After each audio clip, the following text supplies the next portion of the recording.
Ashtu siç Partia Demokratike ka turbentuar me të madhe, vetingu në vetvete është një veting i cili ka qenë ekstra procedurial, për një arsye shumë thjeshtë.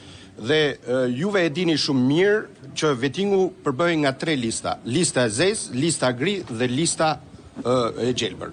Dhe bazuar në këto 3 lista, kush ishte hartuar këto lista ishin të hartuar në tunelet e strukturave të Partisë Socialiste dhe të Shtetit Shqiptar. Dhe padyshim që reforma është bërë mbi bazën e këtyre 3 listave të cilët sot pothuajse i kanë dhënë fund edhe procesit të vetingut.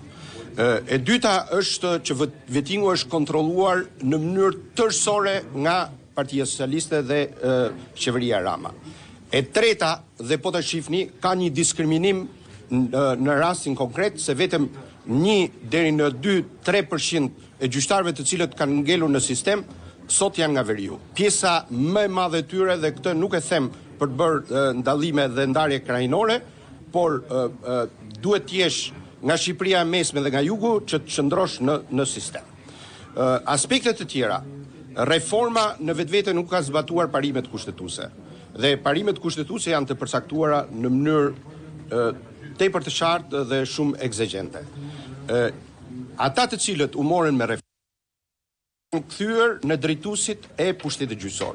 Dhe imagjinoni, nuk pranojnë që të dëgjojnë edhe vërejtjet, edhe kritikat, edhe mënyrën se si sot po reagon shteti shqiptar dhe po reagojnë qytetarët në vetvete, për një arsye shumë thjeshtë. Edhe për të referosh raportit të Departamentit të Shtetit në lidhje me momentin e fundit për të bërit biznes në Shqipëri, rezulton që korrupsioni në gjyqësor, në qeveri dhe në administratën publike është në nivelet më të larta.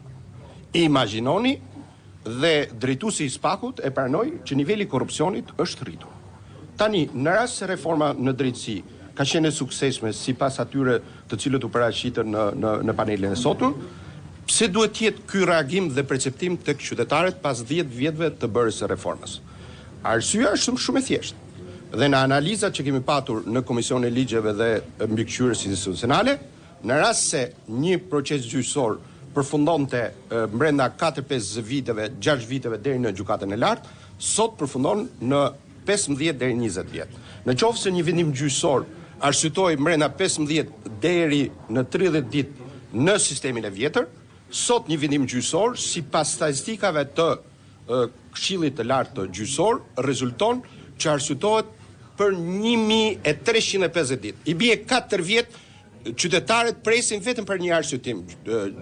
Dhe është e tmerrshme edhe vrasja e ndodhur e gjyqtarit të ndjerit zotit Kalaja në sallën e gjyqit, është reaksioni që sot po përjetojnë qytetarët shqiptar ndaj sistemit të drejtësisë. Imagjinoni, sot në sistemin e drejtësisë, përveç kryetarit të gjykatës së lartë, i cili është emëruar dhe është qepur një vendim nga Këshilli